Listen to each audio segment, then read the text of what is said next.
What's cracking, everybody? Welcome back to the channel. New video. I'm going to be reacting to a video. This is the Scaling Up podcast. This popped up on my feed last night, and this guy right here with the mohawk, this is the guy that took Raja Jackson off of Psycho Stu. Probably saved Psycho Stu's life. And if you look, you can see he's got butterfly stitches right here on his eye. And he had a lot to say. I saw this last night. I watched about 10 minutes of it. Almost got out of bed last night. I saw this around midnight last night. Almost got out of bed and started recording. I said, no, let me do it today. So hopefully these guys don't mind me reacting to the video. I won't do the whole video. If you see this video, make sure you go over to the Scaling Up podcast and subscribe and watch the remainder of the video. But we're going to get into a good issue of it. Let's go. Welcome to episode 34 of the Scaling Up podcast, a very impromptu last-second emergency episode. We've got Doug and Ian here from our Pred catches. You guys might recognize them. And we actually wanted to do an episode where we would introduce them so you guys could kind of, learn more about them. But that is not the reason we are here today. We are here today actually because Doug has been all over the news today over something that's going super viral right now. Because for those of you guys that haven't heard, Raja Jackson, Rampage Jackson's son, tried to kill a man yesterday, and Doug was actually the one who pretty much stepped in. And there's people that are saying, how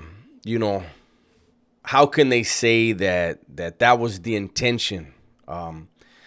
Whatever his intention was, had this man not stopped it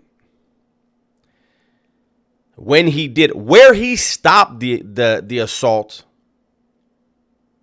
Stu already had lost a lot of teeth and had already suffered allegedly several facial fractures.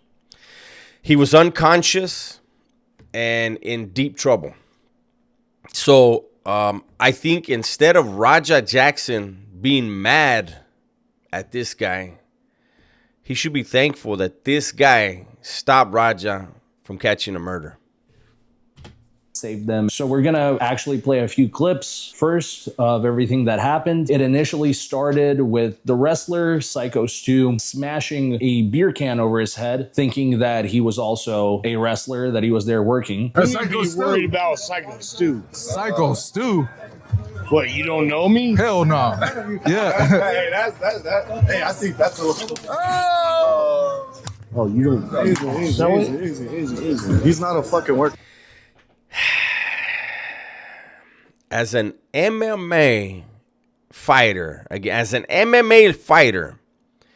how did he not put his hand up? People are saying that this wasn't. Look, I just right before going, doing this right now, before going on camera, I saw another channel. Actually, it was Jesse on Fire. Make sure you guys check him out. He's the cowboy guy who was Raja's friend, who told him, get your receipt. He had some things to say about what happened. And one of the things he said was that Raja, his dad Rampage, and that guy, the cowboy dude, I don't know what his name is, that they talked about this could be good for the kick stream for them, the Jacksons, as well as this, I don't remember the name of this organization, but it could be good for both. So I think this could have been something. I don't know. It's just go check out Jesse on Fire's video. Here, bro, calm down. Yeah, what the fuck was that? You're good. What the fuck was that? You don't sell it? Dude, he's not a fucking Bro. worker, bro. What the fuck was that? Hold on. I don't play that shit, bro. And then after that, Psycho Stu apologized multiple times to him, and he was told to give him a receipt, which in wrestling basically means if you're hit for real, hit them back later. Hey, I'm Sorry, bro. Hey, it's gonna all work out. Yeah, hello. I appreciate it. Right there is when it should have been over. As men, this man was sincere and he said, "Yeah, I apologize, man." And Raja shook his hand and accepted that. Right then and there, there's nobody right there to hold him back. He should have said, "Nah, man, let's go ahead and run one real quick." They could have fought head up like men, then shook hands and had a beer together. Or whatever they do. But I don't respect shaking a man's hand and telling him it's all good and then snaking him afterwards. Hours afterwards. I didn't know. I thought you running on his shit, you fucking give him his receipt. You remember what a receipt is? Give him that fucking receipt, bro. Tag his shit. If you got a fucking problem with it, I'll fucking run out there. Tag his shit. And then ultimately, this is what happened. And last thing I want to say for our viewers, for those of you guys that don't know, I actually trained at the same school 11 years ago, a long time ago. I know Psycho Stu personally. And yeah, so to get started with it, what actually happened to Stu? How bad are his injuries? Broken facial bones is from what I'm hearing. Missing teeth. Has no recollection of what happened. Incoherent. And then even from the people closest to it now that I'm disassociating with, they won't even put up the full story. Stu's pretty fucked up. I'll put it this way. What happened yesterday is he choked on his own blood. On his own teeth, I heard. Yeah, teeth and blood. And he lost all of his teeth? Right. A lot of them, yeah. Broken facial bones. He was out on the slam, and then the guy had made contact multiple times. I remember seeing that kind of being a shock, and then I just went. Aside of that, running in, there was other people that could have got involved that I made eye contact with, but they just stayed by the stage. Let me put it this way. I'm sorry to Stu that the people that said that they were your friends let this happen. So how did you end up being involved? Because from what I understand, you weren't part of that match, that segment. How did you end up out there in the middle of the ring during this match? I just got done with my match. I was blown up, took the heat, did the shit. Then I get a whisper by somebody, "Hey, something is not right. I might need you to go out there and check a scenario. This guy's going to do it." So he's saying somebody with the production told him that things might go sideways, basically. And if you can stick around and break it up.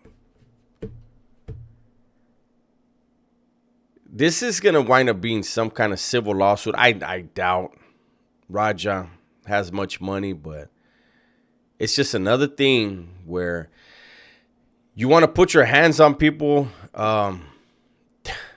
It could be a lifelong debt that you wind up with. Not just to society, but to your pocketbook. Spot. When does the spot happen? Oh, we'll let you know. Well, you want to let me know, but like you're not telling me when the cue is, when is the spot supposed to happen. You're just gonna let me know just in case. Right, so I'm stuck waiting for this cue. I walk out to somebody with the radio.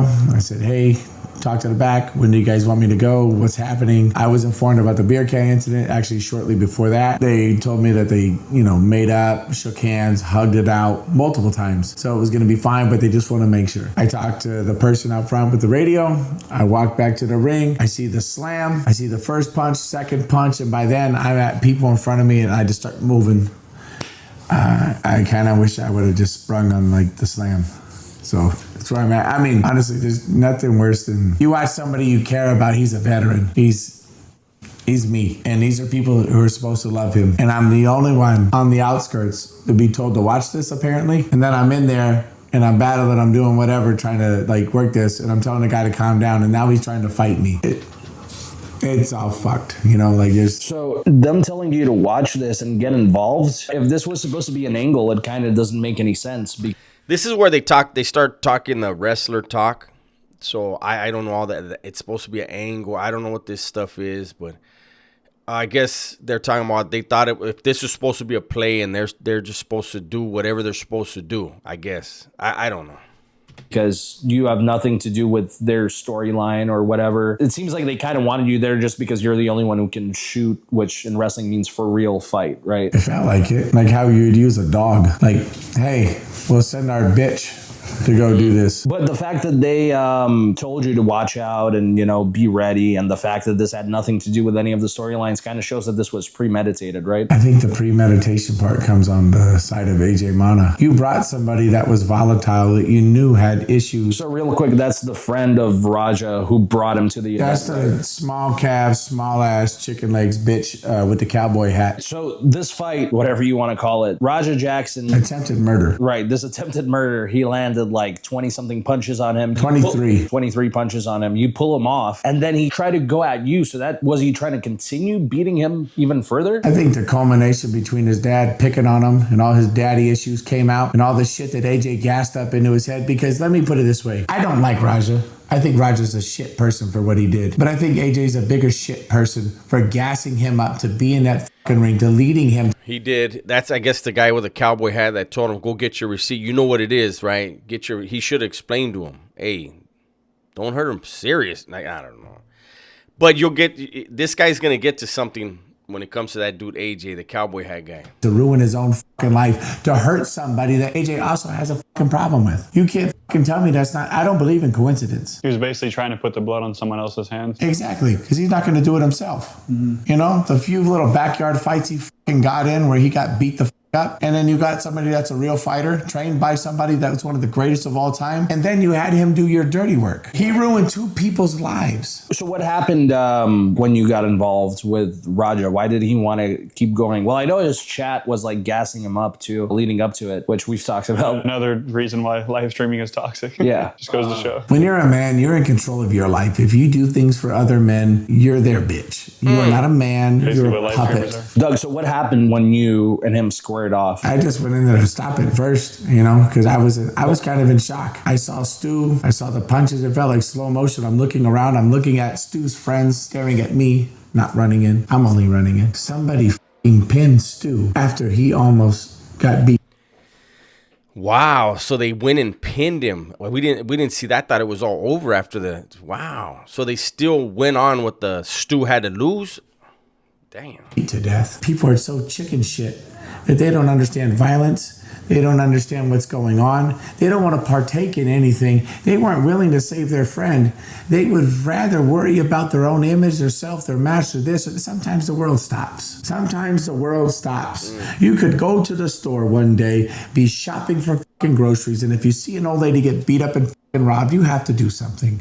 Sometimes the world stops. So these fucking people are sitting in the fucking ring watching a man get beat to death that they call the fucking friend. The people in the back are fucking telling me, hey, can you go out there and make sure nothing bad happens? So now I got all this responsibility. But at the same time, if I'm AJ Mana, if I'm the people that told me to fucking go out there, if that's the person I brought, or I know this whole situation is going on, I'd be right at the fucking ring. If somebody told me that Ian, that dude AJ did tell Raja, go do what you got to do, and if anybody doesn't like it, I'm going to jump in the ring.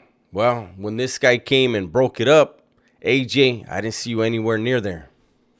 had the possibility of having a fucking fingernail being put out of place because somebody might be a little off in the ring. You think I would take a fucking chance of my friend getting hurt? I'd be in the fucking corner of the ring on the very side in the front fucking row. You couldn't move me from the fucking spot. I'd ruin the whole fucking show. Fuck all of you. That's my friend. That's my family. That's somebody who means more to me than anything in the world. I would never let something fucking touch him.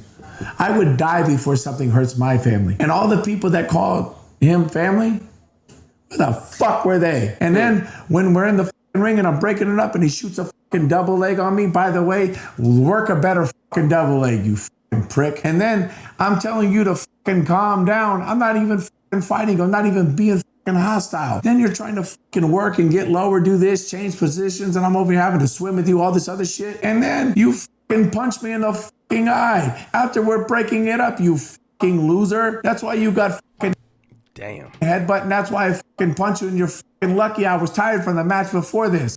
Damn. And this is the guy. So I did see the headbutt. He headbutted, he reared back, and boom, headbutt him. And he's also the one that bit him. And in this guy's mind, like you heard him say, he wasn't even trying to fight him. He's trying to break it up and telling him to relax. And look, man, that guy, Raja, whatever's going to happen is going to happen, right? But no matter what, Raja needs some counseling. He needs to get over whatever issues growing up in his father's shadow has created some real deep insecurity in that man. And this hopefully will be a learning lesson, a life-changing, life-bettering lesson, because with Stu right now not being able to remember anything, once somebody shows him, if they show him, look, this is what happened, he may decide, he's a square, he may decide to press charges, and it's all on tape. And this could wind up in some years being sent behind bars because you couldn't control your emotions.